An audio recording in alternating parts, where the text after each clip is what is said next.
2년 빈궁편을 들었으니 내년도 사약을 받아야 마땅하거늘. 광골문이 설연의 등 뒤에서 무자비하게 다쳤습니다. 선조 20년 가을 한양 궁궐에서 상궁 하나가 맨발로 쫓겨났습니다. 궁녀들이 수군거렸죠. 빈궁마마 사약받은 날 같이 안 죽은 게 용하네. 어차피 며칠 못 가 굶어 죽을걸? 하지만 그땐 아무도 몰랐습니다. 개처럼 쫓겨난 상궁이 5년 뒤 조선 팔도를 뒤흔들 줄은요. 이야기 시작 전 구독과 좋아요 눌러주신 뒤 어디서 듣고 계신지 댓글로 알려주시면 그곳에 행운이 가득하길 바라겠습니다. 때는 조선 중기 선조 제위 20년 가을이었습니다. 차가운 가을바람이 한양 궁궐 후원의 마른 잎을 휩쓸며 스산한 소리를 내고 있었으며 억울한 모함을 받고 10여 년을 바친 궐에서 쫓겨나던 상궁 서련은 보찜을 움켜쥔 채 고개를 푹 숙이고 인적이 끊긴 후원의 낡은 뒷간 앞을 바삐 지나고 있었습니다. 바사삭 바사삭 집신이 낙엽을 밟는 소리만 적막한 궁궐 담장 아래로 울려 퍼지던 그때였습니다. 어디선가 짐승의 앓는 소리 같기도 하고 갓난아이의 숨 넘어가는 소리 같기도 한 희미한 울음소리가 설연의 귓가를 스치자 흠칫 놀란 그녀가 발걸음을 멈추고 숨을 죽인 채 주위를 둘러보았고 낡은 뒷간 구석에 버려진 거적댕기가 미세하게 들썩이는 것을 발견했습니다.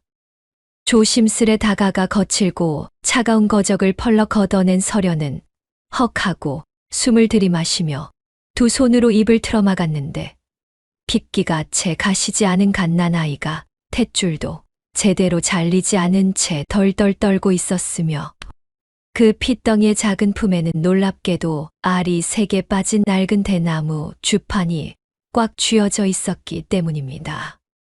달그락달그락 주판알이 부딪히며 내는 소리가 아이의 가녀린 숨소리에 섞여 처절하게 들려왔습니다. 직감적으로 이 아이가 지난밤 걸레를 휩쓴 끔찍한 피바람의 희생양임을 깨달은 설연의 턱이 파르르 떨렸고 쿵쾅거리는 심장 소리가 귓가를 때렸지만 그녀는 지체 없이 입고 있던 명주 치마폭을 북북 찢어 아이와 그 기이한 낡은 대나무 주판을 단단히 감싸 안고는 미친 듯이 궁궐 개구멍을 빠져나와 목숨을 건 도주를 시작했습니다. 헉헉거리는 거친 숨소리와 집신이 진을 바닥을 구르는 소리만이 닷새 밤낮을 쉼 없이 이어졌으며 설연의 집신이 달아 맨살이 드러나고 다리가 후들거릴 때쯤 그녀는 마침내 전라도 장수현 백운 계곡 깊은 산골에 자리한 인적 없는 버려진 움막에 몸을 숨길 수 있었습니다. 삐그덕거리며 당장이라도 무너질 듯한 움막 문을 닫아 걸고 나서야 설연은 참았던 숨을 길게 토해내며 바닥에 털썩 주저앉았고 밖에서는 밤바람이 나뭇가지를 흔드는 소리와 부엉이 우는 소리가 처량하게 섞여 들려왔으며 치마폭에 쌓인 아이는 지독한 추위와 곤주림에 입술이 새파랗게 질린 채 경련을 일으키고 있었습니다. 설연은 갈라진 손끝의 통증도 잊은 채 황급히 마당 구석에 아궁이에 마른 장작을 주워다 불을 지폈고 이가 빠진 찌그러진 솥에 계곡물을 데워 방 안으로 들였으며 찰랑거리는 따뜻한 물에 낡은 수건을 적신 후 굳은 살 박인 거친 손으로 아이의 얼어붙은 작은 몸을 조심스레 닦아내기 시작했습니다. 설연이 다급하게 말했습니다. 아가, 이제 괜찮다. 이 어미가 널 반드시 살릴 것이야. 그녀의 목소리는 짙은 두려움과 안도감이 섞여 심하게 떨리고 있었습니다. 엉겨붙은 핏자국과 흙먼지를 닦아내고 가슴팍을 지나 아이를 조심스레 뒤집어 뽀얀 등어리에 따뜻한 물수건을 가져다 대던 바로 그 순간 설연의 손끝이 갑자기 시뻘건 화로에라도 된 듯 허공에서 멈칫하더니 그녀가 쥐고 있던 젖은 수건이 방바닥으로 툭 하고 떨어졌습니다. 아이의 뽀얀 등어리 위에 선명하게 새겨진 기이한 표식을 발견한 그녀의 두 눈동자가 거칠게 흔들리기 시작했으며 헐떡이던 숨마저 완전히 멎어버린 듯 낡은 움막 안에는 타닥타닥 장작 타는 소리만이 위태롭게 맴돌고 있었습니다. 바닥으로 툭 떨어진 젖은 수건에서 희뿌연 김이 피어오르는데 설연의 파르르 떨리는 거친 손끝이 아이의 등허리에 새겨진 세 개의 푸른 점을 향해 천천히 다가갔습니다. 닿을 듯 말 듯 터공을 맴돌던 그녀의 손가락이 마침내 그 표식을 어루만지자 참았던 숨이 터지듯 짐승 같은 오열이 적막한 움막 안을 갈기갈기 찢어 놓으며 울려 퍼졌습니다. 아, 마마, 빈궁마마. 흘벽에 부딪혀 메아리치는 처절한 울음소리는 피바람이 몰아치던 5년 전 한양 권례의 참혹한 밤으로 그녀를 어김없이 끌고 내려갔습니다. 칠흑 같은 어둠 속에서 사약을 실은 금부도사의 묵직한 발소리가 저벅저벅 다가오던 그 숨 막히는 밤 억울한 누명을 쓴 빈궁마마는 핏덩이 같은 갓난아기를 설연의 품에 우겨 넣듯 안겨주었지요. 설연아, 내 평생의 동무이자 충신인 설연아, 제발 이 아이만은 살려다오. 파르르 떨리는 자줏빛 입술로 피를 토하듯 마지막 말을 내뱉은 빈궁은 두 눈을 부릅뜨고 차가운 바닥으로 고꾸라졌으며 밖에서는 우르릉하는 벼락 소리가 지붕을 무자비하게 때리고 있었습니다. 쏴 하고 불어오는 거센 산바람 소리에 다시 참혹한 과거에서 현실로 튕겨져 나온 설연은 치밀어 오르는 피눈물을 꿀꺽 삼키며 거적 위에 새근새근 잠든 아이의 작은 등을 조심스레 토닥였습니다. 마마, 이년의 목숨이 끊어지는 한이 있어도 반드시 이 아이만은 지키겠나이다. 그녀의 피 맺힌 다짐은 타닥타닥 타오르는 장작불 소리와 함께 깊고 시린 밤하늘로 흩어졌습니다. 그 참혹했던 밤으로부터 더섭는 5년의 세월이 물 흐르듯 흘러 죽은 듯 숨죽이던 핏덩이는 어느새 아랑이라는 이름의 5살 꼬마로 자라났습니다. 깊은 산골의 매서운 칼바람을 맞으며 자란 아랑은 또래보다 입이 늦게 트여 말을 더듬었으나 설연이 궐에서부터 피란 짐 속에 숨겨 품고 도망쳤던 낡은 대나무 주판을 장난감처럼 쥐고 놀며 기이하고도 섬뜩한 천재성을 드러내기 시작했습니다. 차르르 톡톡 고사리 같은 앙증맞은 손가락으로 손때 묻어 윤기가 반질반질한 주판알을 튕길 때면 아랑은 마치 산신령이라도 접신한 듯 바람의 방향이 언제 바뀔지, 언제 굵은 빗방울이 후드득 떨어질지를 단 한 치의 오차도 없이 계산해 내어 설연의 가슴을 철렁 내려앉게 만들곤 하였지요. 귀뚜라미 울음소리가 찌르르 울려 퍼지던 어느 별이 총총한 가을밤 마당 한 구석 평상 위에서 설연의 무릎에 폭 안겨 밤하늘을 빤히 올려다보던 아랑이 통통한 손가락을 들어 허공을 가리키며 맑은 목소리로 물었습니다. 어머니, 저기 저 별세계는 왜 항상 저렇게 찰싹 붙어 다녀요?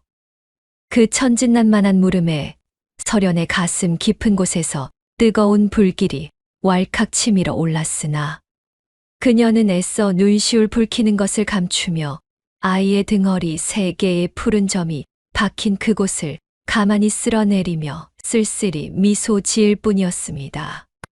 이튿날 아침 산안개가 채 거치기도 전에 약초를 캐기 위해 설연의 뒤를 졸졸 따르며 험한 산길을 누비던 아랑이 바스락거리는 마른 낙엽을 밟으며 걷다가 갑자기 걸음을 우뚝 멈추더니 낡은 저고리 품속에서 대나무 주판을 꺼내 들고는 허공을 향해 자르르 하고 알을 위로 힘차게 튕겨 올렸습니다. 맑은 눈을 반짝이며 주판알과 하늘을 번갈아 보던 아랑이 해맑은 미소를 지으며 외쳤습니다. 어머니, 저기 큰 나무 밑동에 노란 꽃이 피려나 봐요.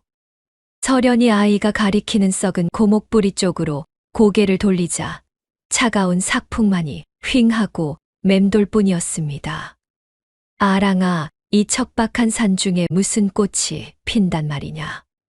그녀가 낡고 거친 치맛자락을 여미며 타이르려던 찰나 아랑이 종종 걸음으로 다가가 고사목 밑동에 통통한 손을 얹었습니다. 그 순간 빠지직하고 얇은 얼음장 갈라지는 소리가 적막한 산골짜기를 때리더니 단단한 흙을 뚫고 샛노란 복수초가 불쑥 고개를 내밀며 피어났습니다. 서련은 턱이 파르르 떨리고 눈동자가 속절없이 흔들려 그만 바닥에 털썩 주저앉고 말았지요. 그날 이후로도 아랑의 손길이 닿기만 하면 시든 약초가 파릇파릇 생기를 되찾았으며 대나무 주파나를 튕겨 귀한 약초의 위치를 귀신같이 찾아내곤 했습니다. 하지만 그 기이한 재주보다 서련의 마음을 더 깊이 녹여내린 것은 오히려 별다를 것 없는 평범한 나날들이었습니다. 산 안개가 겨우 걷히면 아랑은 서련의 손을 잡고 험한 산길을 졸졸 따라다니며 약초를 캐곤 했는데 걸음마다 쉴 새 없이 입을 놀려대는 것이 마치 숲속의 작은 새가 지저귀는 것처럼 듣는 이의 귀를 간지럽혔습니다. 어머니, 이건 삽주고요. 이건 더덕이고요. 이건 아랑이가 처음 보는 건데 냄새가 할머니 머리에서 나는 기름 냄새 같아요. 쪼르르 앞서 달려가다가 미끄러운 돌멩이에 자빠져 엉덩방아를 찍고도 울기는커녕 어머니, 돌멩이가 아랑이 엉덩이를 좋아하나 봐요. 하며 방실방실 웃어대는 통에 서련은 웃음이 터져 나오다가도 금세 왈칵 눈물이 쏟아지곤 했습니다. 이 아이가 어떤 핏줄인지, 이 아이의 등에 새겨진 그 세 개의 표식이 무엇을 뜻하는지를 떠올리면 가슴 한구석이 시리게 아려오곤 했기 때문이지요. 날이 저물어 부엉이 울음소리가 계곡을 따라 처량하게 울려 퍼질 때면 서련은 구들장이 미적지근하게 데워진 좁은 방에 아이를 앉혀놓고 나뭇가지로 흙바닥에 글자를 하나하나 그려주었습니다. 아랑아, 이것이 하늘천이고 이것이 따지란다. 하늘은 높고 땅은 낮지만 그 사이에 사는 사람이 가장 귀한 것이야. 서련이 또박또박 읽어주면 아랑은 큰 눈을 꿈벅거리며 고개를 끄덕이다가 대나무 주판을 꺼내 들고 차르륵 탁 주판알을 튕기며 물었습니다. 어머니, 그러면 하늘은 1이고 땅은 2고 사람은 3이에요. 제 주판에서는 3이 제일 가운데 있거든요. 그 기상천외한 대답에 서련은 바닥을 치며 깔깔 웃다가 아이의 볼을 한껏 잡아당기며 볼에다 뽀뽀를 하나 꾹 눌러주곤 했습니다. 저녁이면 서련이 산에서 캐온 약초 뿌리와 계곡에서 건져 올린 미꾸라지 몇 마리를 이가 빠진 솥에 넣고 보글보글 끓이는 소리가 좁은 움막을 따뜻하게 채웠습니다. 뚜껑을 열 때마다 구수한 김이 피어오르면 아랑은 까치발을 하고 솥 위를 기웃거리며 어머니, 오늘은 미꾸라지가 3마리야, 4마리야 하고 코를 벌름거렸고 서련이 오늘은 4마리란다. 아랑이 3마리, 어머니 1마리 하면 아랑은 도리도리를 치며 아니에요. 반반이요. 2마리씩이요. 하고 쟁반을 끌어당기며 어미의 그릇에 미꾸라지를 하나 더 옮겨 놓는 아이였습니다. 그럴 때마다 서련의 눈시울은 붉어졌지만 아이 앞에서는 결코 눈물을 보이지 않았습니다. 이 어미가 무엇이 부족하다고 울기까지 하겠느냐. 이대로만 시간이 멈추어다오. 서련은 아이의 고르게 잠든 숨소리를 들으며 매일 밤 같은 소원을 빌었지요. 특별히 맑은 날이면 두 모녀는 마당 한 구석 평상에 나란히 걸터앉아 약초를 다듬곤 했습니다. 쓱싹쓱싹 서련이 약초 뿌리에 묻은 흙을 칼로 긁어내면 아랑은 그 옆에 앉아 약초를 크기별로 분류하며 주판을 탁탁 튕기며 수를 세었습니다. 큰 것 12개, 작은 것 23이요. 어머니, 우리 아랑이가 셈이 점점 빨라지는구나. 제가 큰 것 2개를 더 캐오면 장에서 보리쌀 1대를 바꿀 수 있어요. 맞지요? 5살 아이의 입에서 나온 정확한 환산의 서련은 놀라면서도 동시에 가슴이 먹먹해졌습니다. 이 산골의 평화가 영원하지 않으리라는 것을 그녀만은 알고 있었기 때문입니다. 하지만 서련의 간절한 소원과는 달리 시간은 결코 멈추어 주지 않았으며 아랑의 기이한 천재성에 대한 이야기는 산속의 약초꾼들의 입을 타고 빠져나가기 시작했습니다. 죽은 풀도 되살리고 귀한 약초의 위치를 주판 하나로 족집게처럼 찾아내는 5살 꼬마가 백운 계곡 깊은 산골에 숨어 산다는 이 신묘한 소문은 닷새도 채 지나지 않아 장수연 바닥에 쫙 퍼져나갔고 기어이 팔도의 약재 상권을 쥐락펴락하는 탐욕스러운 객주 도단의 귓가에까지 흘러들어가고 말았습니다. 번쩍이는 옷가락질을 만지작거리던 도단은 탐욕스럽게 혀를 찼습니다. 죽은 풀도 살려내는 기이한 아이라 그 핏덩이만 내 소나귀에 넣으면 조선 땅의 진귀한 약초는 모조리 내 차지가 되겠구나. 도단의 두꺼운 손바닥이 탁자를 쾅 하고 내리쳤습니다. 그는 지체 없이 험상궂은 수하 수십 명을 이끌고 백운 계곡을 향해 우르르 몰려갔습니다. 거친 집신 발소리에 산새들이 푸드덕거리며 날아올랐고 붉은 비단옷을 입은 도단이 뱀처럼 차가운 미소를 지으며 서련의 외딴 움막을 단숨에 에워쌌습니다. 마당 거적 위에서 약초를 다듬던 서련이 소스라치게 놀라 고개를 들었습니다. 뉘신데 이 깊은 산중까지 오셨소. 그녀의 입술이 새파랗게 질려 달달 떨리는 순간 도단이 굵은 가죽신을 뻗어 살인문을 자비 없이 걷어찼습니다. 쾅 하는 파열음과 함께 낡은 나무문이 우지끈 부서지며 마당으로 처참하게 나뒹굴었지요. 매캐한 흙먼지 사이로 도단이 쇳소리가 섞인 목소리를 싸늘하게 내뱉었습니다. 이보시오, 산천의 약초를 귀신같이 찾아낸다는 꼬맹이가 이 움막에 숨어 산다지. 수아들이 허리춤에 굵은 몽둥이를 툭 퉁치며 험악하게 거리를 좁혀오자 서련은 흘장난을 하던 아랑을 얇은 치맛자락 뒤로 꽉 숨기며 온몸을 바들바들 떨었습니다. 서련의 가빠진 숨소리가 좁은 마당을 채우기도 전에 도단은 비릿한 웃음을 흘리며 품속에서 커다란 삼배 주머니를 꺼내어 바닥으로 거칠게 집어 던졌습니다. 툭 촤르르 흙먼지가 이는 마당 위로 말라비틀어진 약재 더미가 뱀처럼 쏟아져 내렸지요. 소문이 사실인지 내 2 눈으로 똑똑히 보아야겠구나. 자, 저 쓰레기 더미 속에 섞인 진짜 산삼을 골라내 보아라. 도단의 싸늘한 목소리에 섞인 조롱을 들은 서련은 치맛자락을 꽉 움켜쥔 채 고개를 가로저으며 엎드렸습니다. 나으리, 제발 무얼 잘못하신 geb니다. 이 어린 것이 어찌 그런 귀한 것을 알아본단 말씀이십니까? 그저 배가 고파 풀뿌리를 주워 먹던 산골 아이일 뿐이옵니다. 그녀의 이마가 거친 흙바닥에 쿵 하고 부딪히며 애원하는 소리가 처절하게 울려 퍼졌지만 도단은 콧방귀를 뀌며 수아들에게 눈짓을 보냈습니다. 우지끈 소리를 내며 다가온 덩치 큰 장정 하나가 서련의 어깨를 거칠게 밀어내자 그녀의 낡은 저고리가 흙투성이가 된 채 마당 위로 나뒹굴고 말았지요. 어머니.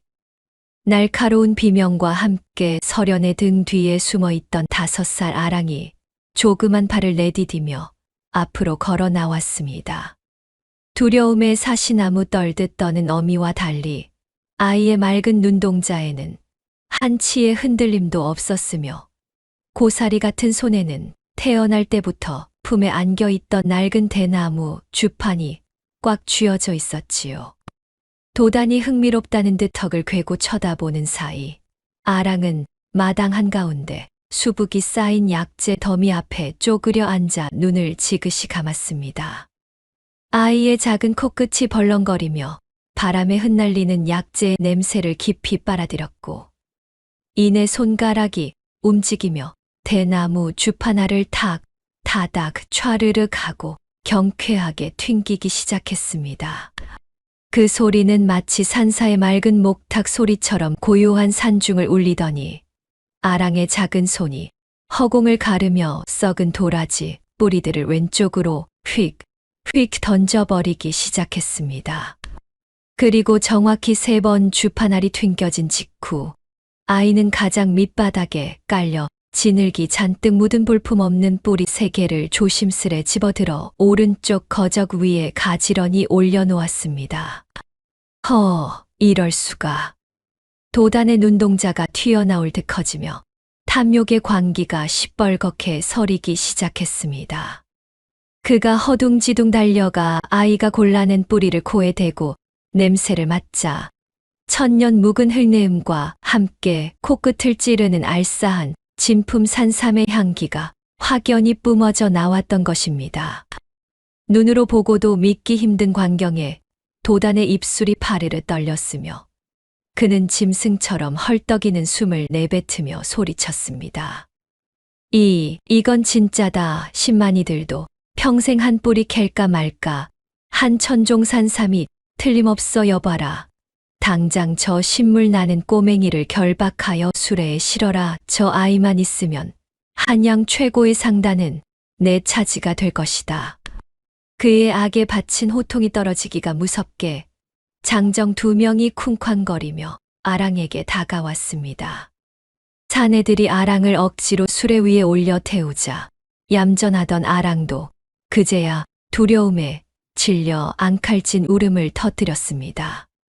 안 됩니다. 내 새끼를 어찌하시려고 이러십니까?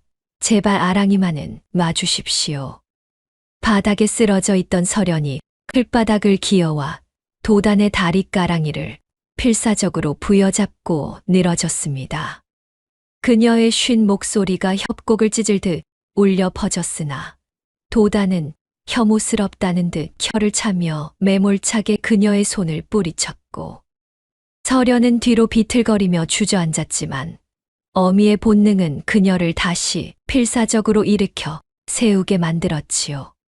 상황이 귀찮게 흘러가자 도단은 미리 품속에 준비해두었던 관아의 붉은 지기니에 찍힌 서책 한 권을 마당에 툭 던지며 악랄한 미소를 지었습니다. 이 독한 여인네가 끝까지 발악을 하는구나. 내년이 며칠 전 관아에 약재 창고에 불을 지르고 귀한 약재를 훔쳐 달아난 도적년이라는 증좌가 여기 있거늘 감히 네 앞에서 행패냐. 도단의 쩌렁쩌렁한 목소리가 산기슭을 뒤흔들자 뒤늦게 숨을 헐떡이며 올라온 포졸 서넛이 운막 마당으로 들이닥쳤습니다. 뭐시라요 도적이라니요. 저는 그저 산에서 약초만 캐어 연명하는 무지렁이일 뿐이옵니다. 억울합니다. 나으리. 서련이 억장이 무너지는 소리로 항변하며 눈물을 쏟아냈지만 이미 덫은 완벽하게 쳐져 있었습니다. 도단이 턱짓으로 명령을 내리자 험악한 인상의 장정들과 포졸들이 한꺼번에 달려들어 서련의 양팔을 우악스럽게 포박해버렸지요. 굵은 오랏줄이 뱀처럼 그녀의 얇은 몸을 칭칭 감아버렸습니다. 어머니, 우리 어머니 놔주세요. 멀리서 수레 위에 실린 아랑이 낡은 대나무 주판을 꽉 쥔 채 발버둥을 치며 자지러지게 울부짖었고 서련은 거친 사내들의 손길에 질질 끌려가면서도 오직 제 딸아이를 향해 목이 터져라 절규했습니다. 흙먼지가 소용돌이치는 좁은 마당에는 짓밟힌 거적대기만이 나뒹굴며 모녀의 처절한 생이별을 알리는 비통한 메아리만이 차가운 가을바람을 타고 험준한 산맥을 넘어갈 뿐이었습니다. 억울하게 도적 누명을 쓴 서련이 짐짝처럼 내던져진 곳은 볕 한 줌 들지 않는 전라도 장수현. 관아의 깊고 축축한 지하 옥이었습니다. 쾅 무거운 쇠덩이, 문이 닫히고 철컥 자물쇠가 채워지는 소리가 서늘하게 울려 퍼졌습니다. 사방은 칠흑 같은 어둠의 아가리 속으로 완전히 휩싸이고 말았지요. 끝을 알 수 없는 모진 신문의 몸은 성한 곳이 하나도 없었으며 온몸이 불덩이 위에 올려놓은 듯 쑤시고 저렸습니다. 얼음장처럼 차가운 옥바닥의 지독한 냉기가 얇고 해진 저고리를 뚫고 뼈마디를 무자비하게 파고들었으나 서련은 입술을 꽉 깨물며 신음조차 내뱉지 못했습니다. 코 속을 찌르는 퀴퀴한 곰팡내와 눅눅한 흙냄새, 그리고 곤줄인 쥐들이 흙벽을 갉아먹는 사각사각 소리만이 가득한 지옥 같은 공간이었습니다.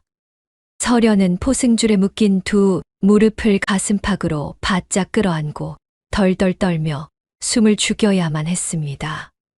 이 지독한 어둠과 뼛속까지 시리게 만드는 소름 끼치는 냉기는 마치 5년 전 그 누구에게도 말할 수 없었던 끔찍하고도 참혹했던 밤의 기억을 고스란히 불러오는 듯 했습니다.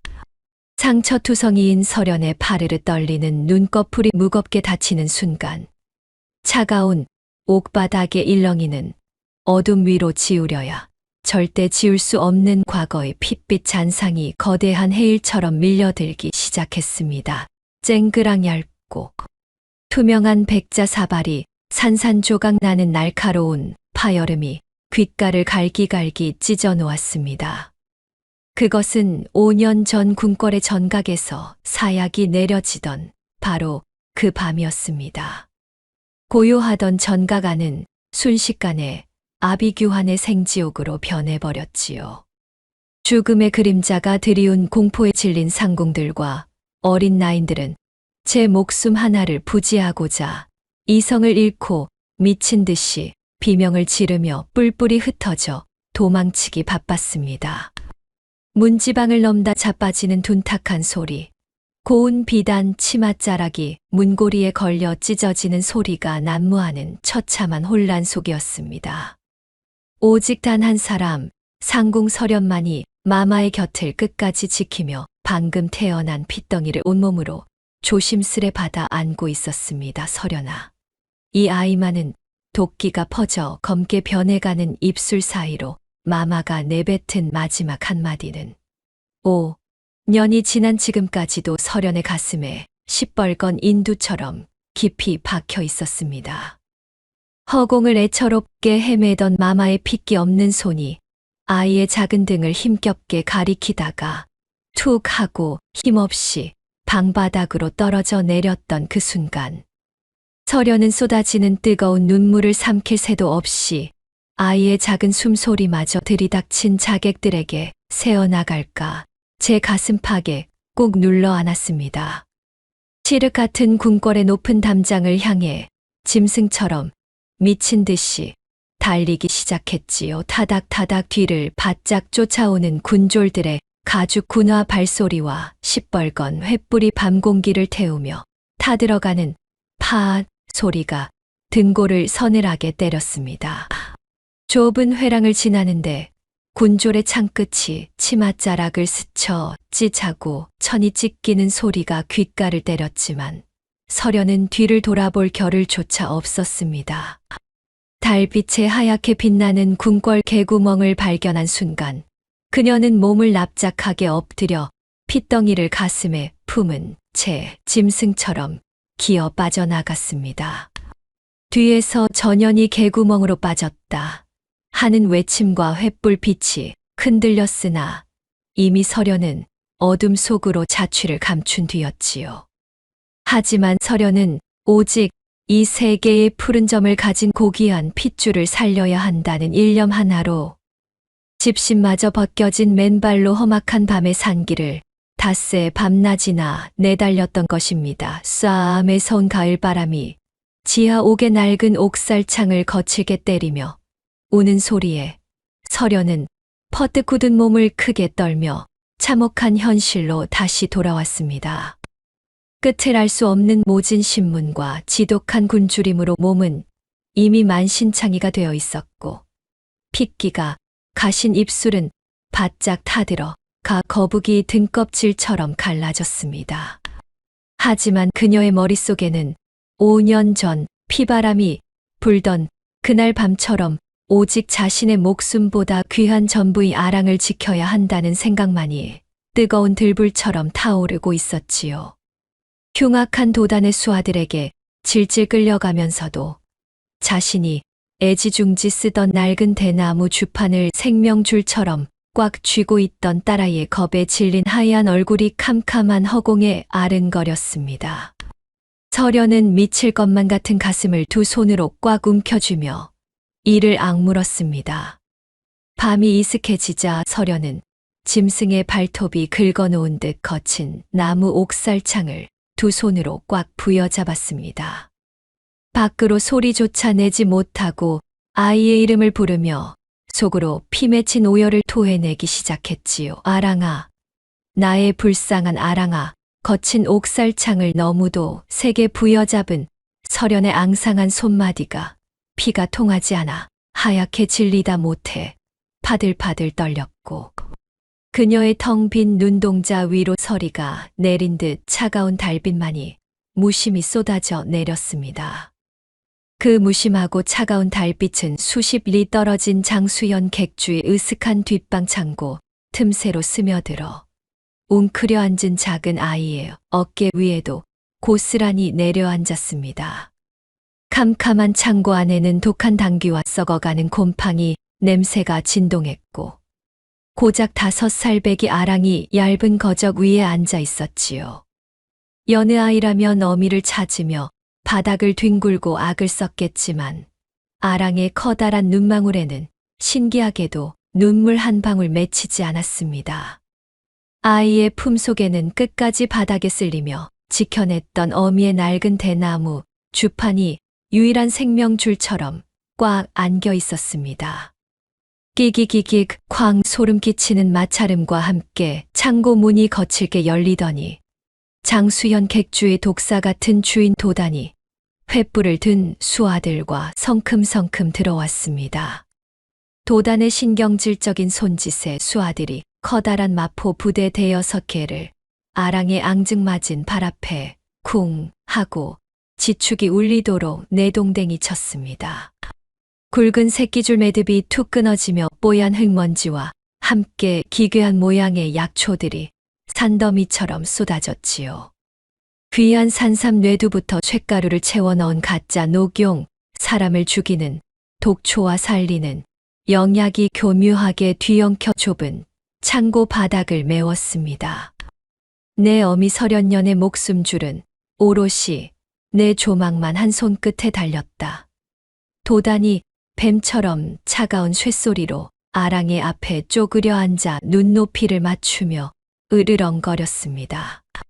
이 약재들 중에서 진짜와 가짜를 반나절 만에 오차 없이 감별하고 가치를 매겨 놓아라.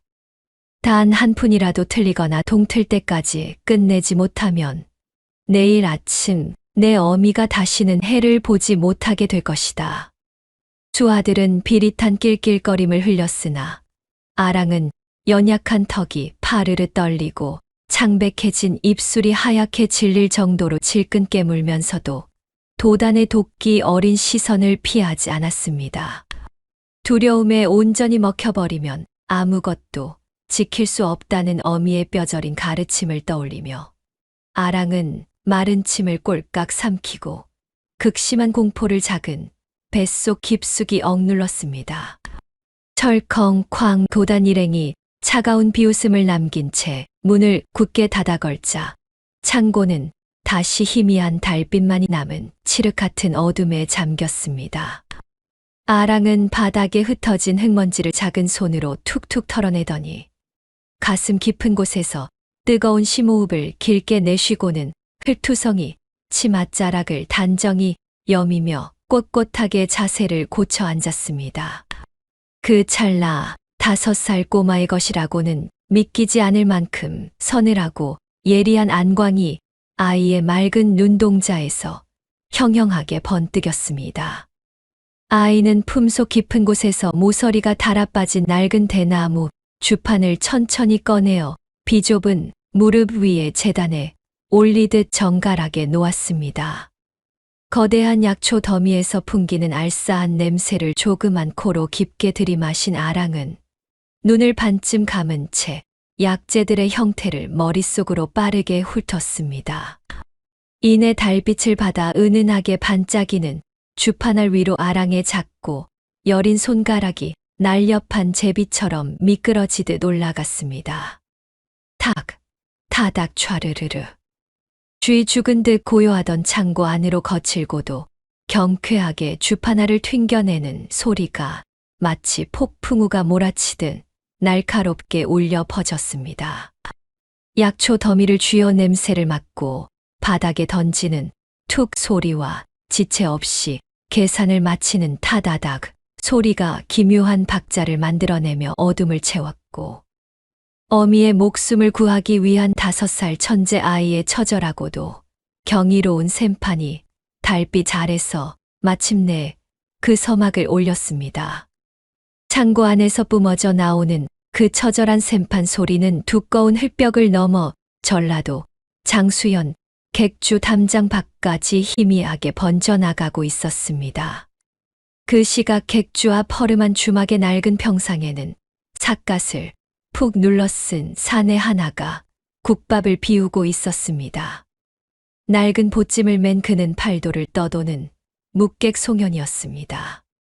하지만 그의 진짜 정체는 잃어버린 왕실의 고귀한 핏줄을 찾으라는 왕의 은밀한 밀명을 받은 암행어사였습니다.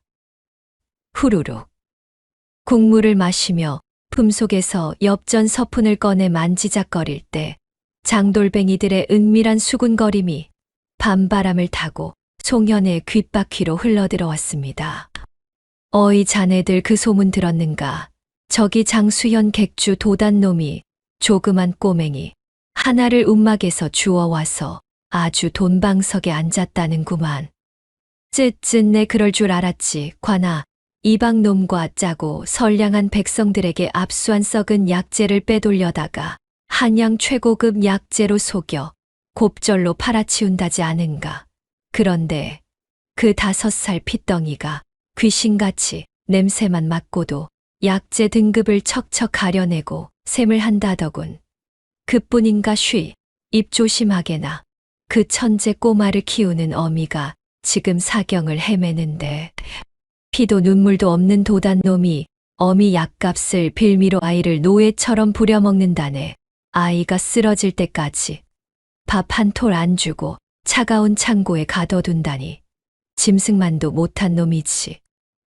쨍그랑. 장돌뱅이들의 탄식이 흩어지는 순간 송현이 쥐고 있던 빈 사기 그릇이 거칠게 탁자에 부딪히며 날카로운 마찰음을 냈습니다. 백성의 고혈을 짜내는 탐관오리와 결탁한 객주의 비리 그리고 희생양이 된 가엾은 어린아이와 병든 어미의 비참한 사정까지 듣게 되자 불의를 참지 못하는 암행어사로서 이 썩어 빠진 만행을 모른 척 지나칠 수는 없었습니다. 송현의 굵은 주먹이 파르르 떨리더니 굳게 담은 입술 사이로 뜨거운 분노의 숨결이 새어 나왔습니다. 그는 탁자에 엽전 서푼을 소리나게 내려놓고 낡은 보찜을 어깨에 단단히 둘러매며 자리에서 일어났습니다. 비록 겉모습은 천한 떠돌이 묵객에 불과했으나 삿갓 아래로 뿜어져 나오는 서늘한 살기와 기백은 주막 주변의 공기마저 차갑게 얼어붙게 만들었습니다. 오늘 밤 당장 저 탐욕스러운 객주 놈의 만행을 확인하고 가엾은 아이와 어미를 구출할 단서를 찾으리라 다짐하며 송현은 어둠이 짙게 깔린 골목길을 향해 무거운 발걸음을 옮겼습니다.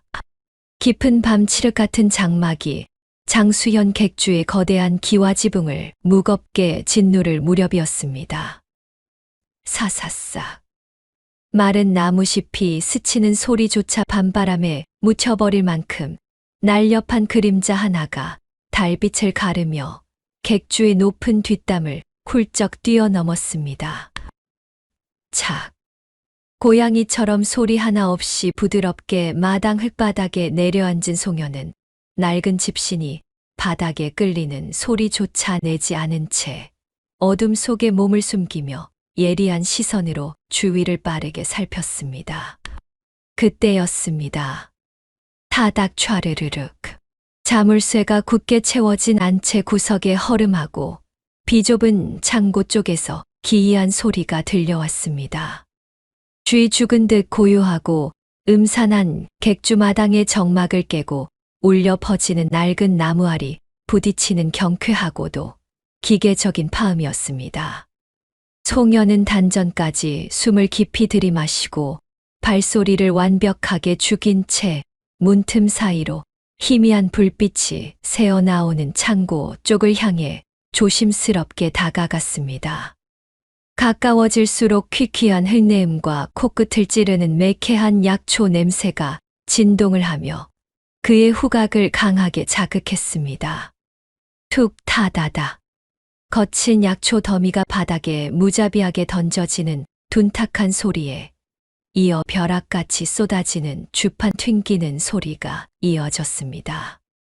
송연이 품속에 지니고 다니던 낡은 붓을 쥐고 있던 손에 바짝 힘을 주며 흙으로 빚어진 창고, 담벼락 너머로 고개를 내미는 순간 그의 시야에 도저히 믿을 수 없는 경이로운 광경이 들어왔습니다. 비좁고 습한 창고 안은 온갖 약초 더미가 산을 이루어 발 디딜 틈조차 없었고 그 숨막히는 공간의 한가운데에는 낡아빠진 거적대기 하나가 깔려 있었습니다. 그리고 마치 어른들의 탐욕을 짊어진 재단처럼 놓인 커다랗고 모서리가 다른 낡은 대나무 주판을 무릎에 올린 조그만 아이 하나가 덩그러니 앉아 있었습니다. 떼국물이 졸졸 흐르는 남루한 무명 저고리를 걸친 5살 남짓한 꼬마 아랑이었습니다. 창사를 뚫고 스며든 차가운 달빛과 희미하게 일렁이는 호롱불 빛이 얽혀 아이의 작은 체구를 비추고 있었습니다. 아이는 거친 약재 더미에 긁혀 벌겋게 상처가 난 작고 여린 두 손으로 쉴 새 없이 약초를 집어들고 냄새를 맡더니 시선은 허공에 둔 채 귀신 같은 솜씨로 주파나를 튕겨내고 있었습니다. 하지만 송연의 동공이 지진이라도 난 듯 격렬하게 흔들린 이유는 결코 아이의 그 기이하고 비범한 재주 때문만은 아니었습니다. 호롱불 빛에 잠시 드러난 아이의 창백한 얼굴과 그의 뜬 이목구비 특유의 짙은 눈매가 송연의 뇌리를 벼락처럼 내리치며 하얗게 번쩍이게 만들었기 때문입니다. 저 아이는 송연의 두꺼운 입술 사이로 억눌린 짐승의 탄식 같은 외마디 비명이 새어 나왔습니다. 흔들리는 눈동자 속으로 들어온 꼬마의 얼굴은 5년 전 억울한 누명을 쓰고 참변을 당한 빈궁마마의 어릴 적 초상화와 소름이 끼칠 만큼 똑같이 닮아 있었던 것입니다. 송연의 굵은 핏대가 선 주먹이 통제할 수 없을 만큼 파르르 떨리기 시작했습니다. 왕의 간절한 밀명을 받고 피눈물을 삼키며 팔도를 뒤져 그토록 찾아 헤매던 고귀한 왕실의 핏줄이 이토록 썩어 문드러진 탐욕의 소굴이자 허름한 객주 창고의 차가운 바닥 위에서 발견될 줄은 몰랐습니다. 그것도 병든 양어미 설연의 목숨을 구하기 위해 처절하게 낡은 주파나를 튕기고 있는 가엾은 어린 노예의 모습으로 나타날 줄은 천지신명조차 예상하지 못했을 기막힌 운명의 장난이었던 까닭입니다. 타다닥 촤르르그. 거대한 충격에 휩싸인 송연의 귓가로 아이의 작고 창백한 손가락이 낡은 대나무 주판 위에서 만들어내는 그 경쾌한 소리가 마치 그의 심장을 사정없이 두들겨 패는 거대한 북소리처럼 거세게 울려 퍼지며 도무지 예측할 수 없는 거대한 운명의 수레바퀴가 소리 없이 그 잔혹한 회전을 시작하고 있었습니다. 그 경쾌하면서도 서글픈 주판 소리가 멎자마자 휙, 툭 하고 무언가 허공을 가르는 소리가 이어졌습니다. 퀴퀴한 곰팡내와 짙은 한약재 냄새가 진동하는 어두컴컴한 창고 안에는 전국 8도에서 긁어모은 진상용 약재들이 마치 거대한 산맥처럼 겹겹이 쌓여 있어 숨이 턱턱 막힐 지경이었습니다. 그 거대한 약재 더미 한가운데 꾀죄죄한 몰골을 한 어린 아랑이 낡은 거적대기 위에 가부좌를 틀고 앉아 두 눈을 지그시 감은 채 오직 코끝으로 전해지는 미세한 향기만으로 수만 가지 약재의 품질을 가려내어 좌우로 쉴 새 없이 던지고 있었지요. 빨리빨리 움직이지 못할까. 내일동이 트기 전까지 한양 왕실로 올려보낼 최고급 진상품을 모두 꾸려내지 못하면 내 어미의 입에 들어갈 탕약은커녕 맹물 한 모금도 없을 줄 알아라. 객주 주인 도단이 기름진 배를 출렁이며 매서운 대나무 회초리로 바닥을 찰싹 내리쳤고 그 악독한 호통 소리가 창고의 낡은 석가래를 찌렁찌렁 울렸습니다. 그는 한양 왕실에 바칠 진상품의 등급을 교묘하게 속여 막대한 폭리를 취하고자 천재적인 후각과 상상도 할 수 없는 계산 능력을 지닌 어린 아랑을 벌써 닷새 밤낮으로 쉬지도 먹지도 못하게 부려먹고 있었던 것입니다. 아랑의 작고 갈라진 입술 사이로 마른 기침 섞인 거친 숨소리가 새어나왔지만 아이는 병든 어머니를 살려야 한다는 간절한 일념 하나로 핏기 가신 가녀린 손가락을 쉴 새 없이 움직였으며 어머니가 물려준 날띠 낡은 주파나를 연신 튕기며 약재들을 허공으로 휙휙 날려보냈습니다. 굳게 닫힌 창고 문틈 사이로 짐승처럼 숨을 죽인 채 이 참담한 광경을 지켜보고 있던 송현은 제 핏줄을 알아보지 못한 채 노예처럼 부려지고 있는 고귀한 왕실의 자손을 보며 당장이라도 뛰어들어가 도단의 살찐 목줄을 베어버리고 싶었으나 아직 아이의 정체를 완벽하게 증명할 결정적 증좌를 손에 쥐지 못했기에 피가 맺히도록 입술을 꽉 깨물며 차가운 칼자루를 쥔 손에 분노의 힘을 억누르고 있었습니다. 바로 그 찰나의 순간이었습니다. 마치 태엽이 감긴 기계처럼 한치의 오차도 없이 움직이던 아랑의 손놀림이 허공에서 뚝 하고 멈추어 섰습니다. 스르륵 하며 공기를 들이마시던 아이의 코끝이 무언가 대단히 불길한 기운을 감지한 듯 파르르 떨리기 시작했고 굳게 감겨있던 두 눈이 번쩍 뜨이더니 맑은 눈동자가 칠흑 같은 어둠 속에서 호랑이처럼 날카롭게 번뜩였습니다. 아랑은 미간을 깊게 찌푸린 채 산더미 같은 진상품 무더기의 가장 높은 꼭대기에 위태롭게 올려져 있던 화려한 붉은 비단보에 정성스레 쌓인 거대한 오동나무 상자를 뚫어지게 응시했습니다. 그것은 객주 주인 도단이 이번 진상품 중에서도 가장 희귀한 으뜸으로 꼬바 왕의 옥체에 직접 쓰일 것이라며 동네방네 호언장담하고 다니던 200년 묵은 천종산삼에 버금간다는 전설 속의 진귀한 영약이었습니다. 탁, 탁, 탁. 갑자기 아랑이 품속에 소중히 안고 있던 낡은 주판의 알을 3번 강하게 튕겨 올렸습니다. 평소에 부드럽고 경쾌하게 굴러가던 소리와는 전혀 다른 마치 누군가를 향해 날카로운 경고를 날리는 듯 창고 안에 무거운 공기를 갈기갈기 찢어발기는 서늘하고 매서운 파여름이었습니다. 도단이 흠칫 놀라 뒷걸음질을 치는 그 짧은 순간 아랑은 일말의 망설임도 없이 자리에서 박차고 일어나 상자를 덮고 있던 비단보를 획 벗겨내더니 그 속에 고이 모셔져 있던 화려하고 굵직한 풀뿌리 하나를 쑥 뽑아 들었습니다.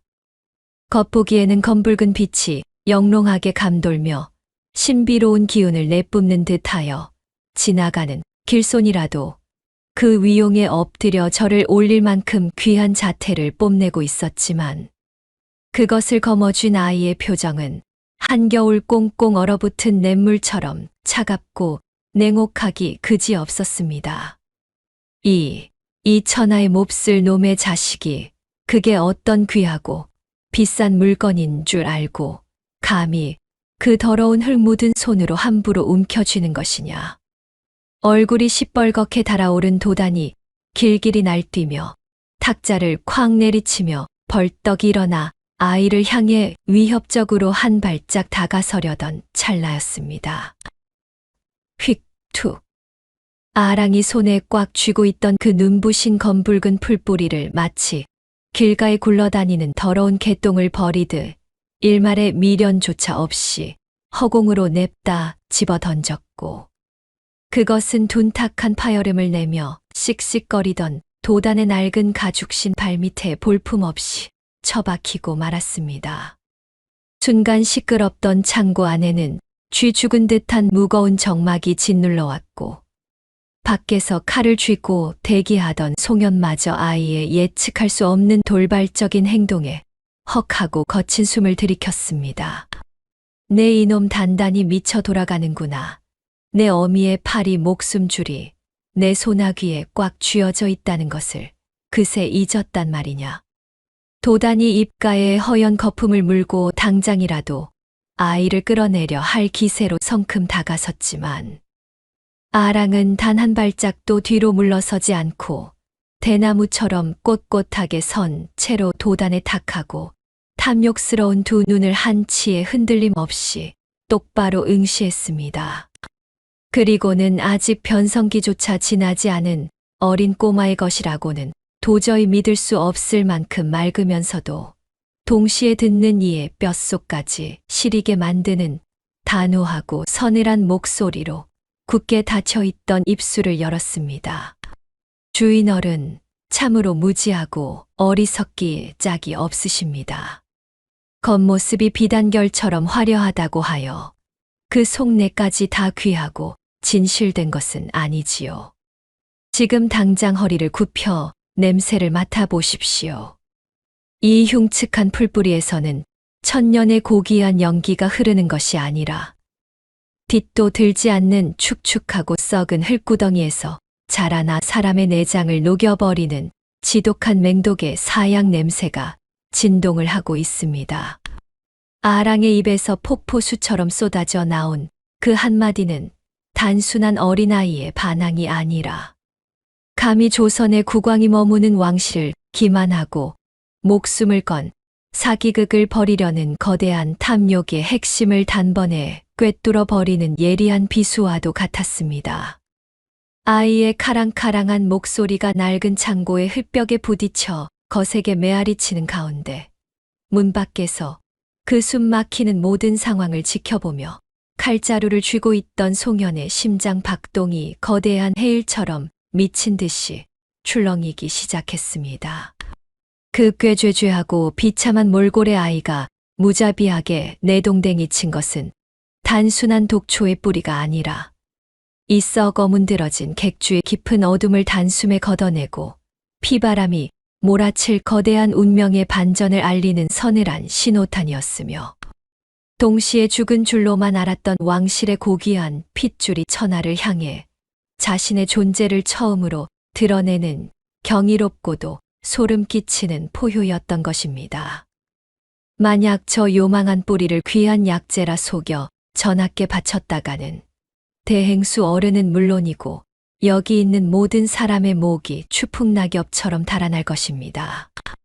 아랑의 앙칼진 외침에 객주마당은 숨막히는 정적이 내려앉았습니다. 수십 명의 구경꾼들은 마른 침을 삼키는 소리조차 내지 못했습니다. 대행수 도단의 입술이 파르르 떨리더니 굵은 목핏대가 터질 듯이 부풀어 올랐습니다. 이 거지 쥐새끼 같은 것이 어디서 요망한 혀를 놀리느냐. 도단이 고함을 질렀으나 그의 눈동자에는 걷잡을 수 없는 공포가 서려 있었습니다. 그는 곁에 섰던 상단의 늙은 의원에게 삿대질을 하며 소리쳤습니다. 당장 저 뿌리를 확인해 보게. 저것이 맹독이라는 주장이 새빨간 거짓임을 밝혀내란 말이다. 불호령의 의원이 허둥지둥 달려가 흙 묻은 뿌리를 살폈습니다. 코끝에 바짝 들이대어 냄새를 맡던 의원의 주름진 얼굴이 순식간에 하얗게 질렸습니다. 툭 하고 의원의 손에서 독초가 떨어졌고 그는 그 자리에 풀썩 주저앉았습니다. 대행수 어른, 이 아이의 말이 맞습니다. 이것은 끓여 마시는 순간 오장육부가 타들어가는 맹독 중의 맹독입니다. 대궐 문턱을 넘었다가는 우리 모두 능지처참을 면치 못했을 것입니다요. 늙은 의원의 외침에 구경꾼들 사이에서 비명과 웅성거림이 터져 나왔습니다. 하지만 아랑은 그 아수라장 속에서도 물러서지 않았습니다. 아이는 차가운 흙바닥에 주저앉더니 고사리 같은 손가락으로 거침없이 무언가를 써 내려갔습니다. 사각사각 흙파이는 소리가 울려 퍼졌고 사람들은 까막눈일 줄 알았던 거지. 아이가 복잡한 약재의 이름을 한자로 유려하게 적어내는 광경에 입을 다물지 못했습니다. 그것은 맹독을 해독하는 비전의 처방전이었습니다. 아랑은 자리에서 일어나 흙 묻은 손을 툭툭 털며 또박또박 입을 열었습니다. 우리 어머니가 깊은 밤 약재 창고에서 가져간 것은 바로 제가 바닥에 적은 해독 약재들이었습니다. 어머니는 도적이 아닙니다. 진상품에 치명적인 독이 섞인 것을 알아보고 대행수 어른과 객주 사람들의 목숨을 구하기 위해 서둘러 해독약을 지으려 하셨던 것입니다. 아이의 당찬 설명에 마당은 충격의 도가니로 변했습니다. 장터 사람들은 우리가 저 핏줄 덕에 개죽음을 면했다며 그 어머니라는 여인은 생명의 은인이라고 소리쳤습니다. 사람들의 반응에 도단의 얼굴은 시퍼렇게 질렸습니다. 위기에서 벗어난 안도감보다 일개거지 아이에게 농락당해 자신의 무지함이 천하에 까발려진 사실이 오만한 자존심을 산산조각 냈습니다. 도적이라 몰아세운 여인마저 의인으로 칭송받게 생겼으니 대행수의 체면이 진흙탕에 처박힌 꼴이었습니다. 궁지에 몰린 도단은 씩씩거리며 창고 깊숙한 곳으로 성큼성큼 걸어갔습니다. 이내 지프로 묶인 말라 비틀어진 약재 한 뭉치를 들고 나와 퍽 소리가 나게 탁자 위에 내동댕이 쳤습니다. 겉보기에는 귀한 산삼 같았으나 뿌리의 잔털이나 빛깔이 조잡한 가짜였습니다. 좋다, 내 재주가 그리 대단하다면 이것도 감별해 보아라. 도단이 독사처럼 번뜩이는 눈으로 아랑을 노려보며 윽박질렀습니다. 이것이 1000년을 묵은 진짜 산삼인지 도라지 뿌리에 흙을 바른 가짜인지 직접 골라내 보거라. 허나 똑똑히 명심해라. 가짜를 진짜라 하면 그만이다. 무슨 뜻인지 알겠느냐? 그것은 뻔뻔한 억지이자 목숨을 담보로 한 협박이었습니다. 가짜 산삼을 진품으로 둔갑시키라는 상단의 거짓말에 억지로 동참하라는 강요였습니다. 마당의 공기가 얼음장처럼 굳어버렸고 사람들은 침조차 삼키지 못한 채 아이의 굳게 담은 입술만 바라보았습니다. 하지만 아랑은 흔들림 없는 눈동자로 살기를 내뿜는 도단을 올려다보며 단호하게 고개를 가로저었습니다. 거짓에 굴복하지 않겠다는 강력한 항거였습니다. 그 순간 도단의 이성의 끈이 툭 끊어졌습니다. 불그락 푸르락 달아오른 그는 거친 숨을 몰아쉬더니 쾅 하고 탁자를 내리치며 아이를 향해 한 발짝 다가섰습니다. 이 조그만 것이 감히 나를 거역해. 도단의 짐승 같은 으르렁거림이 마당을 쩌렁쩌렁 울리자 숨죽이고 있던 객주 사람들은 질겁하며 일제히 썰물처럼 뒷걸음질을 쳤습니다. 사사삭 하고 거친 집신이 마른 흙바닥을 긁으며 물러나는 소리만이 소름 끼치게 퍼져나갔으며 장정들조차 누구 하나 감히 나설 엄두를 내지 못한 채 애꿎은 마른 침만 꿀꺽꿀꺽 삼키며 고개만 푹 숙이고 있었습니다. 핏발선 두 눈을 부라리며 금방이라도 아이를 집어삼킬 듯 다가가는 도단의 거대한 그림자가 아랑의 체구를 시커멓게 덮어버렸고, 담장 밑 으슥한 곳에 몸을 숨긴 채 지켜보던 소녀는 꽉 쥔 두 주먹에서 우두둑 뼈 소리가 날 만큼 힘을 주며 당장이라도 마당으로 몸을 날리려던 찰나였습니다. 그런데 금방이라도 튀어나갈 듯 잔뜩 웅크렸던 송년의 발걸음을 그 자리에 얼어붙게 만든 것은 다름 아닌 아랑의 뜻밖의 행동이었습니다. 서슬퍼런 협박에 겁을 먹고 주저앉아 살려달라 빌거나 뒷걸음질을 치기는커녕 아이는 오히려 가냘픈 턱을 빳빳이 쳐들고 맹수처럼 씩씩거리는 도단의 분노에 찬 시선을 한치도 피하지 않았으며, 이내 거친 삼배옷 품속 깊은 곳에서 무언가를 주섬주섬 꺼내 들었습니다. 그것은 바로 며칠 전 쓰레기 더미가 뒹구는 헛간 구석에서 주워다 밤낮으로 애지중지 닦고 매만졌던 알이 몇 개나 빠져나가고 나무 틀마저 삐걱거리는 볼품없는 낡은 주판이었습니다. 달그락거리는 소리와 함께 그 낡아 빠진 주판을 두 손에 단단히 쥔 아랑은 며칠 전 도단에 지시로 아무도 출입하지 못하는 은밀한 밀실을 홀로 청소하다가 우연히 훔쳐보았던 두꺼운 비밀 장부의 붉은 숫자들을 머릿속으로 빠르게 떠올리기 시작했습니다. 온갖 구린내 나는 비리와 백성들의 피눈물을 쥐어짜 빼돌린 재물들이 빼곡히 적혀 있던 그 장부의 내용들이 아이의 명석한 머릿속에서 한치의 오차도 없이 촤르르 펼쳐졌고, 이내 아랑의 작고 상처투성이인 손가락이 낡은 주판알 위로 깃털처럼 가볍게 내려앉았습니다. 이 맹랑한 계집년이 미쳤느냐?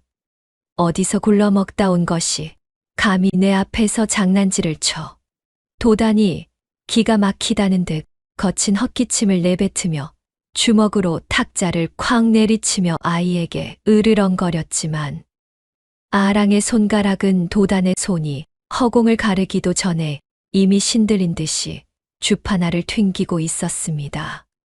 탁, 타닥 촤르르, 탁 타다닥. 숨막히게 고요하고 얼어붙은 객주 마당 한가운데로 낡고 다른 주판알이 아귀가 맞지 않는 나무 틀에 거칠게 부딪히며 내는 경쾌하고도 날카로운 마찰음이 쉴 새 없이 몰아치며 울려 퍼졌습니다. 마치 한여름 장대비가 마른 기와 지붕을 무자비하게 때리듯 맹렬하게 쏟아지는 그 청아하고 기괴한 소리에 매를 내리치려던 도단도, 눈치만 보던 덩치 큰 일꾼들도, 담장 너머의 송연도 약속이나 한 것처럼 멍하니 아이의 신들린 손끝만을 바라보았습니다. 아이는 맑은 두 눈을 반쯤 감은 채 며칠 전 보았던 그 수많은 숫자의 바다를 헤엄치며 미친 듯이 암산을 해내고 있었으며, 주판을 튕기는 속도는 가속이 붙어 타다다다닥, 차르륵, 탁 하는 소리가 칼날처럼 마당의 무거운 공기를 찢고 귓가를 날카롭게 파고들었습니다. 그렇게 마당의 모든 이들의 혼을 쏙 빼놓으며 폭풍처럼 몰아치던 주판 소리가 마지막으로 딱 하고 허공을 가르며 날카롭게 멈추는 순간, 굳게 닫혀있던 아이의 작은 입술이 마침내 비수처럼 열렸습니다. 작년 동짓달 흉년으로 굶어 죽어가는 백성들을 구휼하기 위해 관하로 들어가야 할 세고, 200석을 한밤중에 쥐도 새도 모르게 중간에서 빼돌려 은밀히 처분하고 남긴 은자가 무려 500냥, 아이의 조그만 입에서 폭포수처럼 거침없이 쏟아져 나온 그 한마디는 무시무시한 벼락이 되어 객주 마당 한가운데를 정통으로 내리쳤습니다. 춤추겨 구경하던 장정들과 사람들의 입에서 헉 하는 경악 섞인 탄성이 동시다발적으로 터져 나왔으며, 방금 전까지 터질 듯 붉게 달아올라 씩씩거리던 도단의 넙대대한 얼굴은 핏기가 싹 가시며 뻣뻣하게 굳어지기 시작했습니다. 하지만 주판을 꽉 쥔 아랑의 서늘한 폭로는 결코 거기서 끝이 아니었습니다. 아이는 한치의 떨림도 없는 맑고 카랑카랑한 목소리로 도단이 목숨을 걸고 숨겨두었던 추악한 비리의 밑바닥까지 모조리 샅샅이 파헤치며 말을 이어나갔습니다. 또한 올봄 춘궁기 한양의 궐로 올라가야 할 최고급 진상품인 산삼 10뿌리와 비단 50피를 중간에서 가로채어 어두운 밤 폭우 으슥한 곳에서 청나라 상인에게 몰래 넘기고 따로 챙긴 이득이 도합 1000냥, 끝도 없이 이어지는 정확한 날짜와 구체적인 물목, 그리고 단 한 푼의 오차도 없는 엄청난 액수의 은잔 양수가 아이의 입을 통해 낭낭하게 마당을 울리자 주변의 공기는 걷잡을 수 없는 거대한 충격의 소용돌이 속으로 빠져들었습니다. 아무런 들자도 셈도 모르는 천하고 쓸모없는 고아 계집아이라고만 여겼던 그 작고 초라한 아이가 평생을 셈판에 매달려 객주를 쥐락펴락하는 노련한 대행수조차 함부로 다루지 못하는 복잡한 암산을 단숨에 해낸 것도 모자라 그 누구도 절대 알아서는 안 될 상단의 가장 깊고 어두운 부정부패를 만천하에 까발리고 있었던 것입니다. 수군수군, 웅성웅성 일꾼들과 상인들이 도단을 경멸어린 눈초리로 쳐다보며 서로의 눈치를 보며 수군거리는 소리가 벌집을 쑤신 듯 걷잡을 수 없이 커져갔고 자신의 숨통을 단번에 쥐고 비틀어버리는 그 또박또박하고 잔인하리만치 정확한 아이의 목소리에 도단의 얼굴은 하얗게 질려버렸습니다. 쿵 하얗게 질린 도단의 무릎이 꺾이며 탁자에 부딪히는 둔탁한 소리가 울려 퍼졌고 그의 턱은 파르르 떨려 제대로 입을 다물지조차 못했습니다. 도단이 다급하게 소리쳤습니다. 전연의 주둥이를 당장 틀어막아라. 그의 목소리는 이미 갈라져 쇳소리가 나고 있었으며 굵은 땀방울이 턱을 타고 뚝뚝 떨어져 흙바닥을 적셨습니다. 도단이 내일 관아에서 제대로 따져야 할 테니 저 계집아이를 단단히 가둬두어라라고 쇳소리를 내며 명하자 일꾼 2명이 아랑의 앞을 가로막고 아이를 어둡고 습한 뒤뜰의 낡은 창고 쪽으로 떠밀었습니다. 철컹 무거운 무쇠 자물쇠가 채워지는 소리가 차갑게 마당을 갈랐지만 아이의 품에는 여전히 낡고 때탄 대나무 주판이 굳게 안겨 있었습니다. 마당 구석에서 숨죽여 지켜보던 위장 화공 송현의 눈동자는 맹수처럼 번뜩였으며 붓을 쥔 오른손은 하얗게 질릴 정도로 힘이 들어가 있었습니다. 그의 시선은 창고로 끌려가며 아랑이 필사적으로 껴안고 있던 알이 3개 빠진 낡은 주판에 꽂혀 있었고 순간 그의 심장이 쿵쾅거리며 요동쳤습니다. 그것은 평범한 셈판이 결코 아니었으며 조선의 하늘을 살피는 관상감에서 왕실 직계 핏줄의 사주와 별자리를 은밀하게 계산할 때만 특별히 제작하여 사용하던 고유한 형태의 비밀 도구였던 것입니다. 윗줄의 첫 번째와 아랫줄의 4번째 그리고 7번째 알이 교묘하게 빠져있는 특이한 배열은 북두칠성의 꼬리 별자리가 가리키는 정확한 좌표를 상징하는 왕실만의 암호였음을 송현은 너무나도 잘 알고 있었습니다. 바스락 송현은 떨리는 손을 조심스럽게 품속으로 밀어넣어 차가운 쇳덩어리에 감촉을 더듬었으며 그곳에 숨겨진 암행어사의 징표인 둥근 마패의 묵직함이 손끝을 타고 전해지자 온몸에 찌릿한 전율을 느꼈습니다. 5년 전 궁궐 깊은 곳에서 벌어진 참혹한 피바람 속에서 흔적도 없이 사라져버린 옹주 자가의 봉호가 뇌리를 스치며 번개처럼 송현의 머리를 강타했습니다.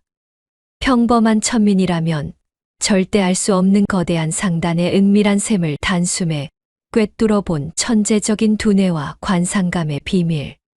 주판을 품고 있는 저 작고 초라한 계집아이의 존재가 하나로 겹쳐지며 거대한 진실의 문이 열리고 있었습니다. 찌르르 요란하던 객주의 마당에 짙은 어둠이 깔리고 가을 풀벌레 소리만이 고슬프게 울려 퍼지는 깊은 밤이 되자 안채에서는 술잔이 깨지는 쨍그랑 소리가 끊임없이 새어 나왔습니다. 송현은 그 소란함을 틈타 발소리를 죽인 채 어둠을 갈라 창고 쪽으로 은밀하게 다가갔으며 삐걱하는 쇳소리와 함께 낡은 문틈 사이로 차가운 달빛이 스며드는 순간 볏짚 더미 위에 웅크리고 있는 작은 실루엣을 발견했습니다.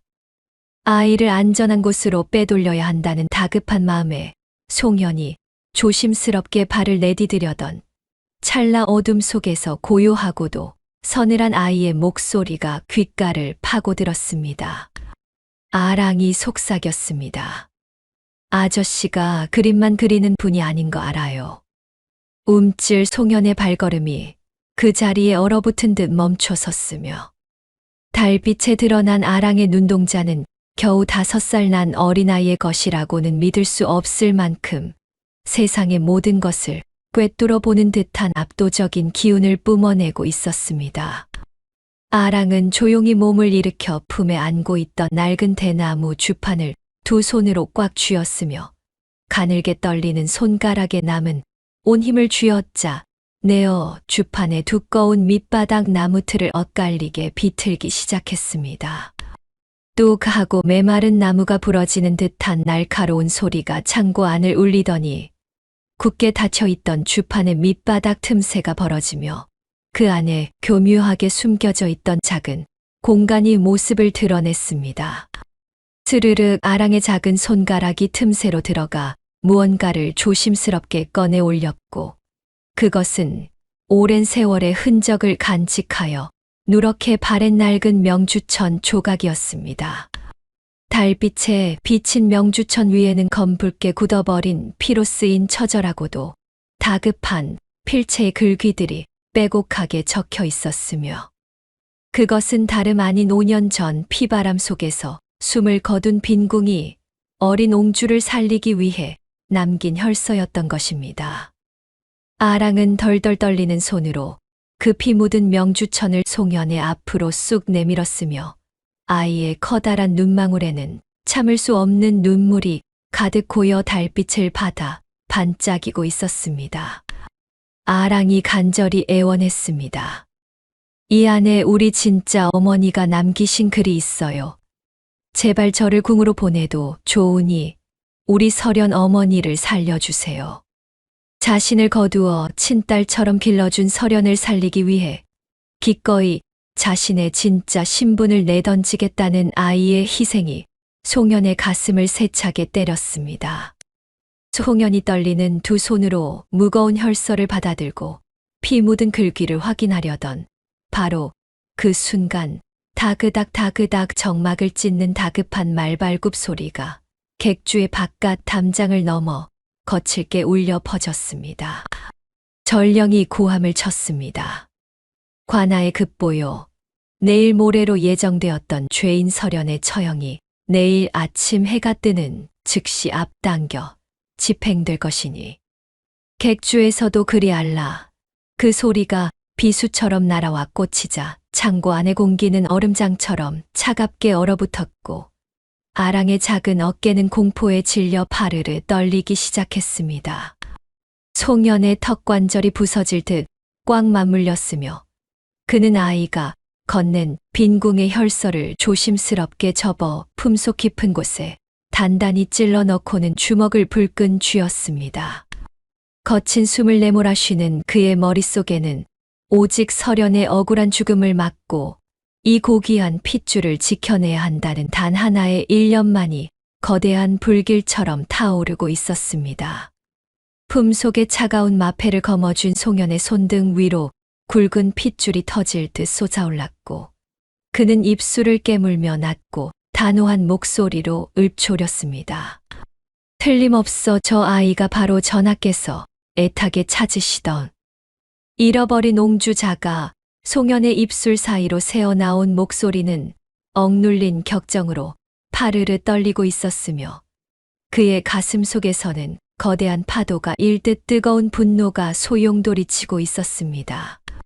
시간이 지체할 틈이 없었기에 송현은 아이의 야윈 어깨를 다독이며 반드시 데리러 오겠다는 약속을 남기고 삐걱거리는 창고 문을 열어 칠흑 같은 어둠 속으로 재빠르게 몸을 숨겼습니다.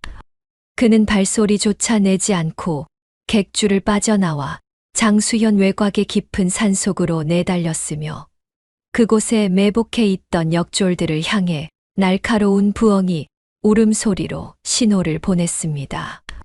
부엉부엉 소리가 메아리치자 바스락거리는 나무십 소리와 함께 10여 명의 건장한 사내들이 어둠 속에서 모습을 드러내며 송현의 앞에 무릎을 꿇었습니다. 송현은 품속에서 서찰을 꺼내어 우두머리 역졸의 손에 쥐어주며 내일 아침 해가 뜨는 즉시 관아 형장으로 출두한다. 사방을 철통같이 에워싸오. 쥐새끼 한 마리도 빠져나가지 못하게 하라 라고 쇳소리가 섞인 음성으로 명을 내렸습니다. 역졸들은 삼경이 채 되기도 전에 횃불 하나 없이 어둠을 틈타 장수현 관아를 향해 소리 없이 이동하기 시작했고 그들의 발걸음에서 피어오르는 흙먼지만이 스산한 밤바람에 흩날리고 있었습니다. 한편 송현이 떠난 뒤 캄캄한 창고 안에 홀로 남은 아랑은 쿵쿵 뛰는 가슴을 부여잡고 숨을 죽인 채 밖의 동정을 살피고 있었습니다. 전령이 다녀간 후 객주의 감시가 느슨해진 틈을 타 아랑은 낡은 창고 벽면 아래쪽에 흙이 파인 틈새를 발견하고는 그곳으로 자신의 작은 몸을 필사적으로 구겨 넣기 시작했습니다. 사사사 거리는 마찰음과 함께 거친 나무 가시에 옷자락이 걸려 찢어지고 온몸이 쓰라렸지만 억울한 어머니를 살려야 한다는 절박한 마음뿐인 아이는 고통조차 잊은 채 짐승처럼 바닥을 기어 창고 밖으로 빠져나왔습니다. 신발조차 신지 못한 맨발의 아랑은 차박차박 차가운 이슬이 맺힌 풀밭을 내달렸으며 칠흑 같은 밤길을 가로막는 날카로운 가시덤불에 온몸이 긁혀 쓰라려도 결코 걸음을 멈추지 않았습니다. 휘잉 불어오는 매서운 가을바람이 아이의 머리카락을 마구 헝클어 놓았고 멀리서 들려오는 산짐승 울음소리가 등골을 서늘하게 만들었지만 아랑의 귓가에는 오직 형이 내일 아침 앞당겨 집행될 것이다 라는 전령의 목소리만이 맴돌고 있었습니다. 거친 숨을 몰아쉬며 산길을 넘고 개울을 건너는 아이의 발걸음은 쉼 없이 이어졌으나 아이의 두 눈은 오직 관아를 향해 번뜩이고 있었습니다. 기나긴 어둠이 거치고 마침내 동력 하늘이 붉게 물들기 시작하자 장수현 관아 앞마당은 끔찍한 처형을 구경하기 위해 몰려든 백성들의 웅성거리는 소리로 가득 찼습니다. 관아의 굳게 닫힌 옥문이 끼기깃 하는 기분 나쁜 쇳소리를 내며 열렸고 포졸들에게 양팔을 붙잡힌 채 끌려 나오는 서련의 모습은 차마 눈뜨고 볼 수 없을 만큼 초췌했습니다. 하룻밤의 모진 신문으로 인해 하얀 소복은 흙과 땀으로 범벅이 되어 있었고 산발이 된 머리카락 사이로 드러난 그녀의 얼굴은 핏기 하나 없이 창백했지만 그 맑은 두 눈동자만큼은 잃어버린 딸 아랑에 대한 걱정으로 애처롭게 흔들리고 있었습니다. 털썩 하는 둔탁한 소리와 함께 형장 한가운데 마련된 처형대 위에 무릎이 꿇린 서련의 등 뒤로 시퍼렇게 날이 선 망나니의 큰 칼이 아침 햇살을 받아 섬뜩한 빛을 뿜어내고 있었습니다. 그 끔찍한 광경을 지켜보며 사또의 옆자리에 거만하게 앉아있던 객주 도다는 입가에 비릿한 미소를 머금은 채 이 천한 도적년이 감히 내 물건을 훔치고 무사할 줄 알았더냐라며 혀를 차고는 회심의 웃음을 흘리고 있었습니다. 구경하던 백성들은 도단의 서슬퍼런 위세에 눌려 차마 소리내어 울지도 못하고 그저 훌쩍훌쩍 옷소매로 눈물만 훔치고 있었으며 처형장의 공기는 마치 팽팽하게 당겨진 활시위처럼 금방이라도 터질 듯한 긴장감으로 가득 차올랐습니다. 그때였습니다. 다다다다 가는 다급한 발소리가 형장 입구의 정적을 깨뜨렸고 흙먼지를 뒤집어 쓴 채 온몸이 상처투성이가 된 작은 인형이 사람들의 틈바구니를 비집고 미친 듯이 달려 들어왔습니다. 어머니 하고 찢어질 듯 울부짖는 처절한 비명소리가 관아 마당을 쩌렁쩌렁 울렸으며 맨발이 성한 곳 없이 부어오른 아랑이 망나니의 칼날을 지나쳐 처형대 위로 뛰어올라 서련의 목을 꽉 끌어안았습니다. 와락 부딪히는 소리와 함께 딸의 여린 온기를 느낀 서련은 쇠사슬에 묶인 몸을 파르르 떨며 아랑아 내가 어찌 이곳에라고 오열했고 두 모녀의 눈물이 범벅이 되어 흐르는 모습에 굳어있던 백성들의 사이에서도 탄식이 곳곳에서 터져 나왔습니다.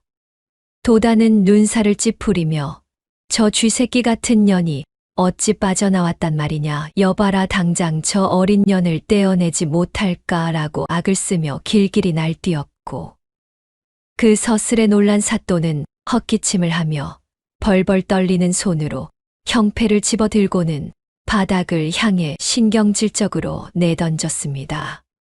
탁 하고 나무 폐가 흙바닥에 부딪히는 날카로운 파열음과 동시에 사또가 형을 당장 집행하라라고 고래고래 소리를 지르자 망나니가 입에 머금었던 막걸리를 칼집에 푸하고 뿜어내며 기압 소리와 함께 번쩍이는 칼을 높이 쳐들었습니다.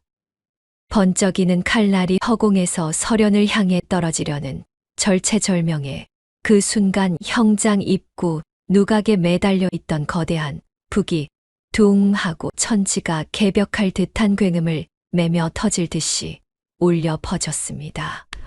그 웅장하고도 묵직한 북소리에 망나니의 손이 허공에서 딱 멈칫했고 도단과 사또를 비롯한 형장의 모든 사람들의 시선이 일제히 소리가 난 곳을 향해 쏠렸으며 공포에 질려 두 눈을 질끈 감고 있던 서련과 아랑마저 고개를 들어 올렸습니다.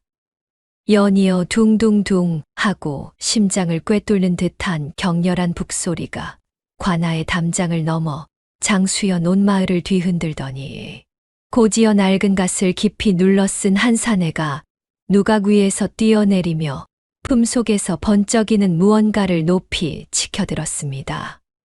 가을 햇살을 받아 눈부시게 빛나는 5마리의 말이 새겨진 은빛 마패가 허공을 가르자 사내는 뱃속 깊은 곳에서부터 끌어올린 우렁차고도 단호한 목소리로 암행어사 출두야라고 외치며 하늘을 찌를 듯한 호통을 쳤습니다. 그 벼락 같은 외침이 채 가시기도 전에 와 하는 천지를 진동하는 함성과 함께 형장 사방을 철통같이 에워싸고 있던 수십 명의 역졸들이 손에 굵은 몽둥이를 치켜든 채 무너진 둑에서 쏟아지는 것엔 강물처럼 물밀듯이 쏟아져 들어왔습니다. 꿇어라 병장기를 당장 버리지 못할까 벼락 같은 고함이 형장 곳곳에서 터져 나왔고 허둥대던 관아의 포졸들은 역졸들의 위세에 무기를 버리고 바닥에 엎드렸습니다. 흉측한 칼을 쥐고 있던 망나니마저 역졸들의 기세에 눌려 챙그랑 칼을 떨어뜨리며 엎어졌으며 거만하게 서련의 죽음을 재촉하던 사또와 도단 역시 거센 힘에 꺾여 처참한 꼴로 흙바닥에 내동댕이 쳐졌습니다. 희뿌연 흙먼지가 가라앉은 형장 한가운데 어사송연이 사시나무 떨듯 사색이 된 사또와 도단을 매섭게 굽어보며 입을 열었습니다. 장수현 사또와 객주 도단은 똑똑히 듣거라. 쩌렁쩌렁한 목소리가 천둥처럼 꽂혔습니다. 너희는 나라의 곡식을 빼돌려 사리사욕을 채우고 낡은 주판 하나에 의지에 살아가는 죄 없는 모녀에게 영모라는 끔찍한 누명을 씌워 목숨마저 앗아가려 한 천인공노할 대역죄를 저질렀다. 그 서슬퍼런 꾸짖음에 도단이 파랗게 질린 입술을 덜덜 떨며 어사나리, 이는 필시 누군가의 모함이옵니다.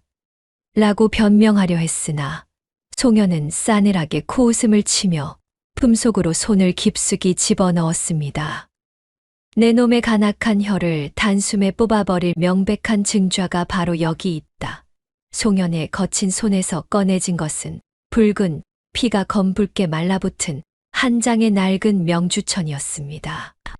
그것은 간밤 옥사에 갇혀 죽음을 기다리던 설현을 살리기 위해 5살 난 아랑이 스스로 그토록 애지중지하던 주판의 밑바닥을 빠직 부러뜨려 꺼낸 송현에게 건네주었던 5년 전 억울하게 세상을 떠난 빈궁의 마지막 혈서였습니다. 이것이 무엇인지 두 눈을 똑바로 뜨고 보아라. 송현이 명주천을 쫙 펼쳐 높이 치켜들자 차가운 가을바람에 천이 펄럭 나부끼며 핏빛으로 얼룩진 처절한 글씨들이 적나라하게 모습을 드러냈고 장터 백성들은 헉하고 일제히 숨을 들이켰습니다. 이것은 억울하게 참변을 당하신 빈궁 자가께서 마지막 숨을 거두며 피를 토하는 심정으로 남기신 왕실의 핏줄을 증명하는 천금 같은 증좌이다. 그 엄청난 진실이 만천하에 울려 퍼지는 순간 형틀에 묶여있던 설현은 팽팽했던 긴장이 끊어지며 왈칵 눈물을 쏟아내고는 힘없이 바닥에 주저앉았으며 곁에서 오들오들 떨고 있던 어린 아랑이 어머니 하고 찢어지는 목소리로 부르짖으며 설현의 품으로 와락 파고들었습니다. 두 모녀가 서로의 체온에 의지하며 부둥켜 안고 오열하는 찰나 설현을 끌어안으며 찢어진 아랑의 저고리 뒷자락이 스르르 흘러내렸습니다. 그리고 뽀얀 어린아이의 등허리 위로 마치 밤하늘에 북두칠성 꼬리를 옮겨놓은 듯한 선명하고도 푸른 점 3개가 햇빛을 받아 뚜렷하게 빛을 발하고 있었습니다. 펄럭이는 혈서의 내용과 아랑의 등허리에 새겨진 3개의 푸른 점을 번갈아 바라보던 송현의 두 눈이 거칠게 흔들렸습니다.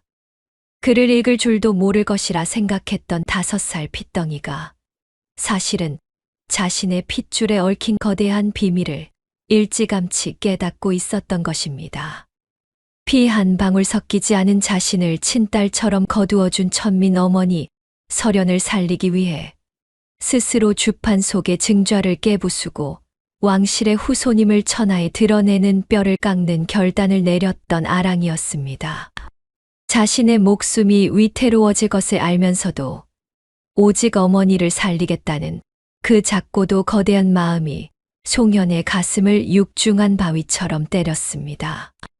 그 숭고하고도 애처로운 희생 앞에 한평생 강직하게 살아왔다 자부하던 어사 송현은 더 이상 꼿꼿하게 서 있을 수가 없었고 굳게 담은 입술 사이로 터져 나오는 탄식과 함께 뜨거운 눈물이 주르륵 흘러내렸습니다.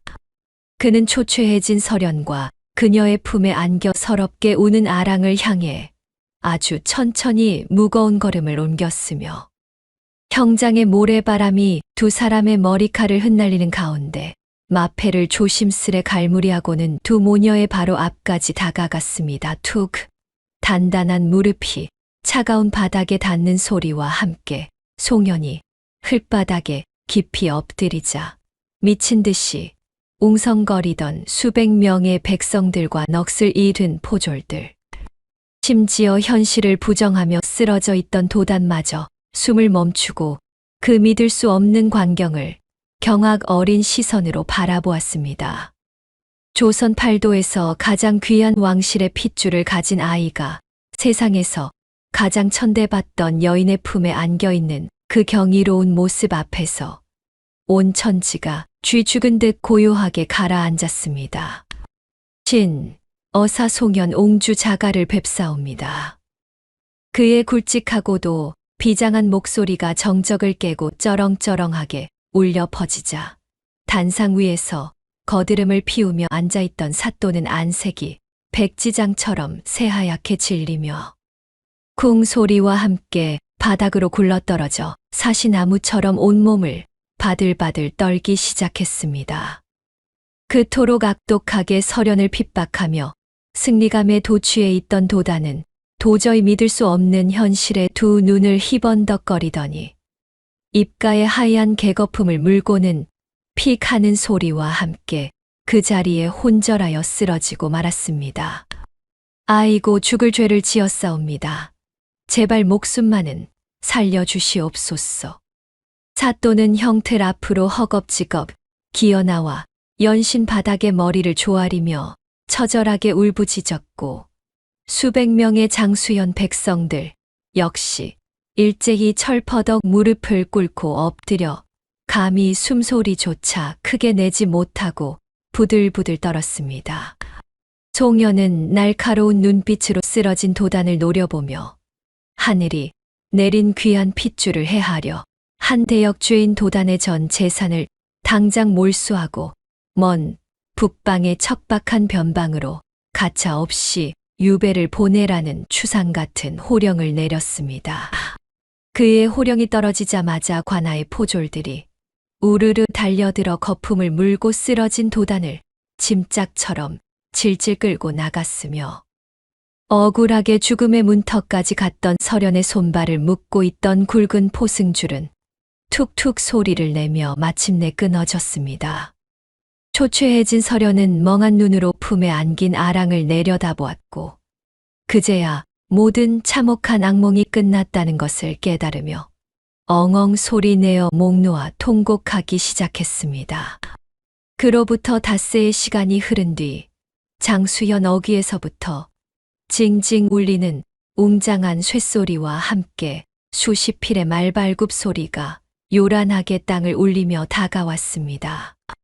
한양의 궁궐에서 잃어버린 귀한 핏줄을 모시기 위해 어마어마한 규모의 행렬이 내려온 것이었으며 눈이 부시도록 화려한 금박이 수놓아진 거대한 금가마가 마을 한가운데로 들어서자 온 장수현 백성들이 골목으로 쏟아져 나와 축제라도 열린 듯 환호성을 질렀습니다.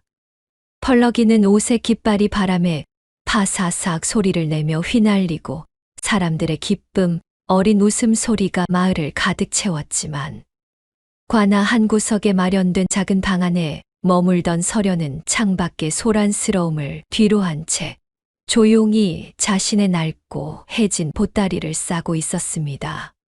방바닥에 앉아 해맑게 웃으며 자신의 치맛자락을 쥐고 장난을 치는 아랑을 바라보는 서련의 두 눈에는 투명한 눈물이 그렁그렁하게 맺혀 있었습니다. 우리 예쁜 아가, 이제 진짜 너의 화려한 자리로 돌아갈 시간이란다. 서련은 속으로 수백 번 수천 번 되뇌며 가슴 밑바닥에서부터 터져 나오는 짐승 같은 울음을 간신히 삼켰고 억울하게 쫓겨난 상궁이라는 자신의 처지가 앞으로 옹주자가로 살아갈 아랑의 눈부신 앞길에 거대한 오점과 짐이 될 것이라는 사실을 그 누구보다 뼈저리게 잘 알고 있었습니다. 비록 배 아파 낳은 자식은 아니었으나 모진 풍파 속에서도 목숨보다 귀하게 품어왔던 아이였기에 가슴이 천 갈래 만 갈래로 찢어지는 듯한 쓰라린 고통이 밀려왔지만 서련은 굳게 마음을 다잡으며 거친 손끝으로 눈물을 훔쳤습니다. 그날 밤이었습니다. 관아에서 내어준 작은 방의 기름 등잔에서 희미한 불빛이 일렁이고 밖에서는 귀뚜라미 울음소리가 슬프도록 고요하게 퍼져나갔습니다. 서련은 잠들지 못한 채 거적 위에 엎드려 새근새근 잠이 든 아랑의 얼굴을 한참이나 바라보고 있었습니다. 통통한 볼에 남은 긁힌 자국 위로 달빛이 고요히 내려앉았고 작은 입술 사이로 새어나오는 가느다란 숨소리가 서련의 심장을 한 올 한 올 뜯어내는 것만 같았습니다. 서련의 거칠고 투박한 손가락이 아이의 이마 위로 흘러내린 머리카락을 조심스레 쓸어 넘겼습니다. 5해를 하루같이 이 어미 품에서 잤건만 설연의 입술이 바르르 떨리며 삼킨 말이 목구멍에 걸려 나오지 않았습니다. 백운 계곡의 움막에서 한겨울 칼바람이 문틈으로 파고들 때면 자신의 저고리를 벗어 아이를 꼭꼭 감싸 안고 밤새 덜덜 떨었던 밤들이 눈앞을 스쳤습니다. 아이가 태열이 올라 이마가 불덩이처럼 달아올랐을 때 산을 3개나 넘어 약초를 캐와 밤새 다려 먹이던 그 간절했던 새벽도 떠올랐습니다. 미꾸라지 2마리를 놓고 반반이요 하며 자기 그릇에서 한 마리를 덜어 어미의 그릇에 올려놓던 그 작은 손이 떠올랐습니다. 설연은 입술을 꽉 깨물었습니다. 내가 욕심을 부리면 이 아이의 앞날의 먹구름이 드리울 것이다. 역적의 핏줄을 길렀다는 낙인이 아이를 따라다닐 것이다. 그녀는 알고 있었습니다. 궁이라는 곳이 어떤 곳인지를 10여 년을 몸으로 겪은 사람이었으니까요. 쫓겨난 상궁이 왕실 핏줄에 어미 노릇을 했다는 사실 하나가 궁궐의 뒷담화에서 얼마나 잔인한 칼이 되는지를 뼈저리게 알았습니다. 설연은 잠든 아이의 작은 손을 자신의 2 손으로 감싸 쥐었습니다. 따뜻했습니다. 이 온기를 놓아야 한다는 사실이 차라리 그 시퍼런 처형대 위에 다시 올라가는 것보다 더 잔인하게 느껴졌지만 설연은 2 눈을 질끈 감으며 결심을 굳혔습니다. 아가야, 이 어미가 너를 보내는 것은 너를 버리는 것이 아니란다. 내가 가야 할 곳으로 돌려보내는 것이란다. 속삭임이 끝나기도 전에 잠결에 뒤척이던 아랑의 눈이 스르르 떠졌습니다. 달빛에 젖은 어미의 눈가가 붉게 부어있는 것을 본 아이는 작은 손을 뻗어 설연의 뺨을 쓰다듬으며 물었습니다. 어머니 왜 울어요? 설연은 황급히 고개를 돌려 눈물을 감추었지만 아이의 눈은 이미 모든 것을 읽고 있었습니다. 어머니도 같이 가면 안 돼요? 그 한마디에 설연의 가슴팍이 바위에 짓눌린 듯 꽉 조여왔고 참았던 오열이 목구멍까지 치밀어 올랐지만 그녀는 끝내 삼켰습니다. 설연은 아이를 품에 꼭 끌어안고 떨리는 목소리로 말했습니다. 어머니는 여기서 약초를 돌보아야 한단다. 아픈 사람들이 어머니를 기다리고 있거든. 그리고 아랑이는 어머니보다 더 크고 넓은 곳에서 더 많은 사람들을 돌보아야 하는 아이란다. 아랑은 한참을 말없이 어미의 품에 얼굴을 묻고 있다가 고개를 들어 설연의 눈을 또렷하게 바라보았습니다. 그러면 아랑이가 아주 훌륭한 사람이 되면 어머니를 다시 만날 수 있어요? 설연은 더 이상 말을 잇지 못하고 고개만 끄덕였으며 어둠 속에서 2 모녀는 서로의 온기에 의지한 채 밤새 한마디도 하지 않고 그렇게 마지막 밤을 보냈습니다. 기름 등잔의 불꽃이 새벽녘에 치직 소리를 내며 꺼져가고 동력 하늘이 뿌옇게 밝아올 때까지 설연은 아이의 등허리를 토닥이는 손을 단 한 번도 멈추지 않았습니다. 이윽고 밖에서 끼익 하는 소리와 함께 방문이 열리며 화려한 궁중 복식을 갖춰 입은 지체 높은 상궁들이 방 안으로 조심스럽게 들어섰고 그들은 설연의 품에 안긴 아랑을 향해 깊이 허리를 굽히며 정중하게 예를 갖추었습니다. 설연은 더 이상 지체할 수 없음을 깨닫고 자리에서 천천히 일어났으며 자신의 품에서 꼬물거리는 작은 생명을 상궁의 품으로 조심스레 넘겨주었습니다.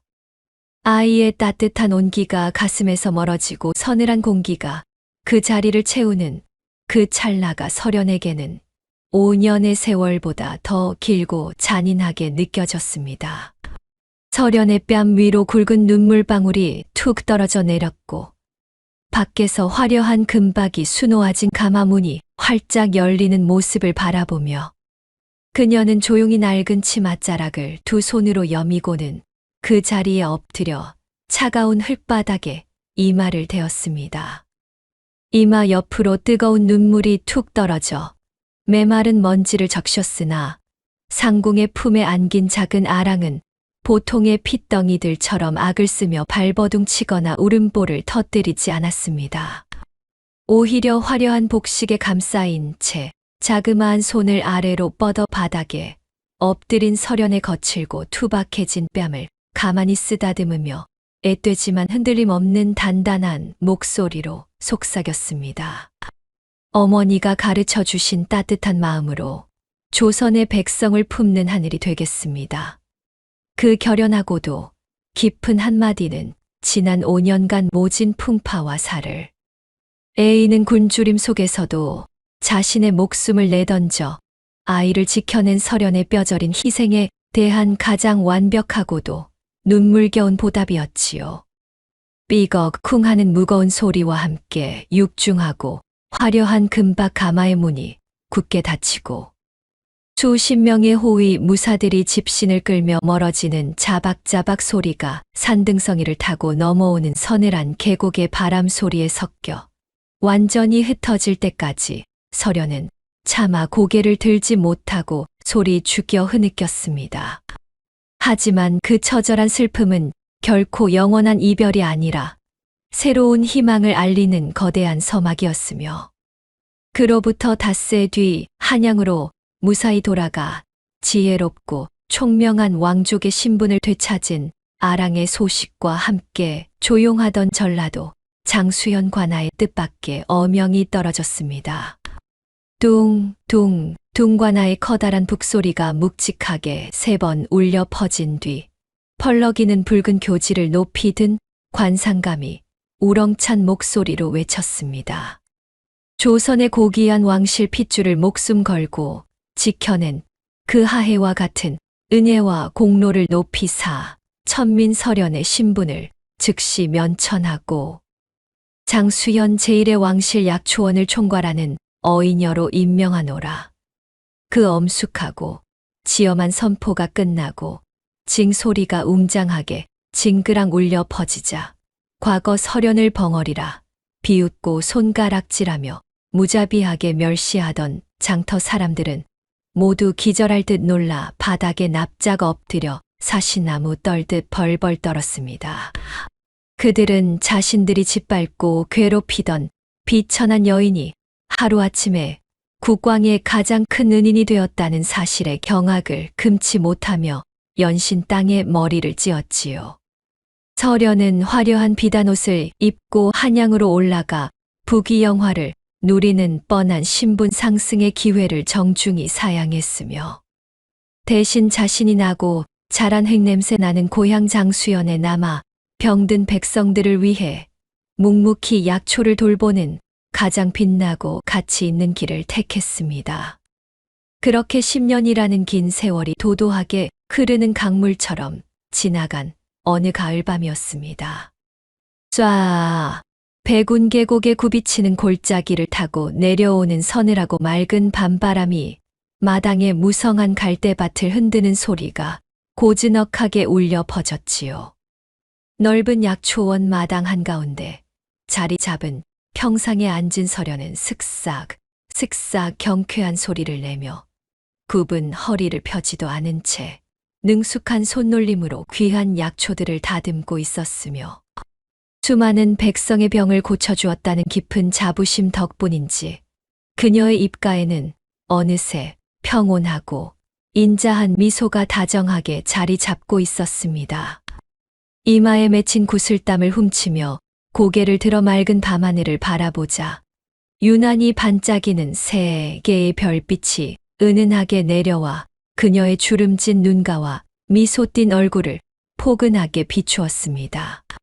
같은 시각 수백 리 떨어진 구중궁궐 한양의 화려한 후원에서도 한 여인이 밤하늘의 같은 별을 고요히 올려다보고 있었습니다.